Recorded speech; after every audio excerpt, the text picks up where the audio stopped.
কারো অভদ্র আচরণ, বেয়াদবি, ইম্যাচিউরিটি, অবান্তর কথাবার্তা, উল্টাপাল্টা মন্তব্য এসব দেখে কষ্ট পাবেন না।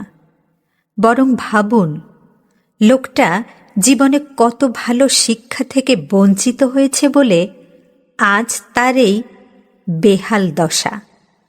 জীবন সুন্দর, শুধু চিন্তাটা ঘুরিয়ে করলেই হয়ে যায়।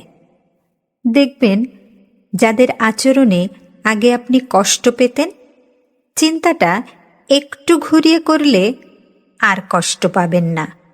উল্টো তাদের জন্য আপনার করুণা হবে, মায়া হবে।